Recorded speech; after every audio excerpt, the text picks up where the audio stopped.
Segue adiante com um assunto que está dando o que falar, de extrema importância a gente entender todos os detalhes, porque alguns hackers, sim, hackers, estão aterrorizando duas gigantes mundiais.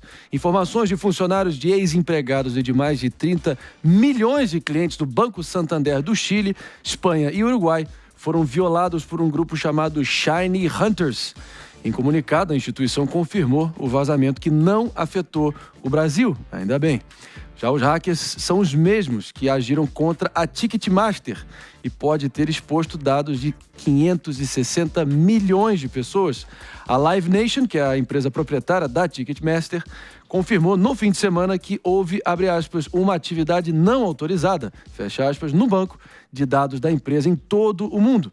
E os criminosos estariam exigindo o pagamento de mais de 2 bilhões e 600 milhões de reais para evitar que as informações sejam vendidas. O Procon de São Paulo já notificou a empresa para saber se o vazamento afetou dados dos clientes brasileiros. E, claro, para falar com a gente sobre esse assunto, o Morning Show vai receber, nesse exato momento, a assessora técnica do Procon São Paulo, a Renata Reis, que está aqui com a gente. Tudo bem, Renata? Como é que você vai? Bom dia, tudo bem, André?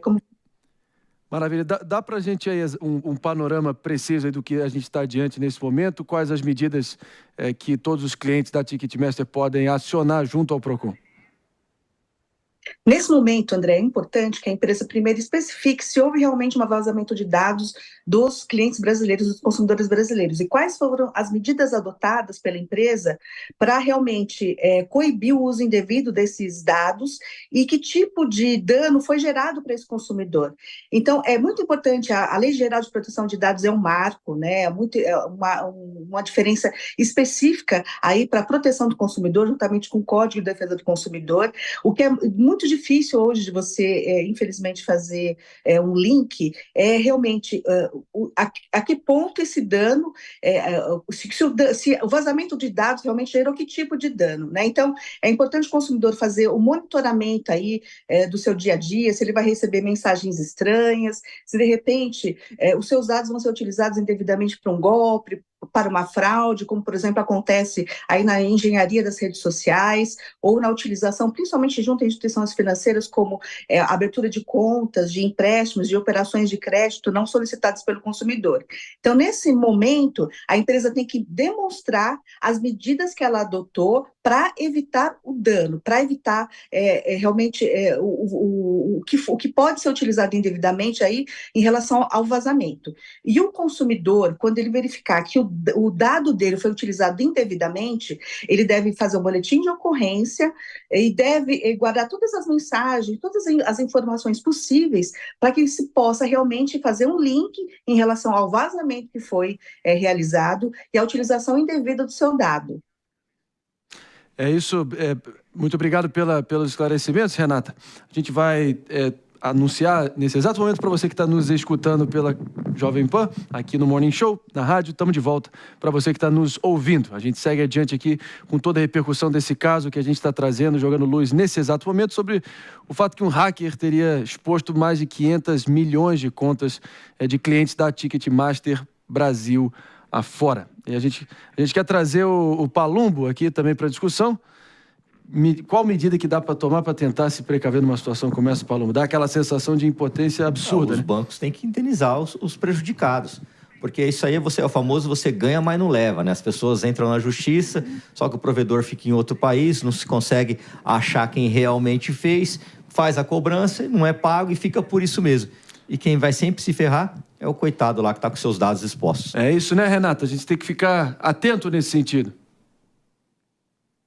Sim, sem dúvida. É uma obrigação legal dos consumidores. Essa obrigação ela foi, na verdade, até mais detalhada com a vigência, né, da Lei Geral de Proteção de Dados, porque ela vem aí criando a necessidade específica da empresa, além de colher os dados, né, especificar para o consumidor, olha, o seu dado está sendo colhido, e mostrar para o consumidor como esse dado vai ser utilizado, qual é a finalidade da coleta desse dado, para que o consumidor possa até, tendo em vista sair a finalidade que vai ser especificada e tem que ser detalhada, se ele vai consentir ou não. Hoje a gente tem uma dificuldade muito grande em relação aos aplicativos, aos meios digitais, porque esses dados são coletados, o consumidor não consegue verificar especificamente o porquê daquela coleta, ele não consegue evidenciar como ele pode, de repente, cancelar o compartilhamento daquele dado, efetuar a exclusão dos seus dados daquele cadastro.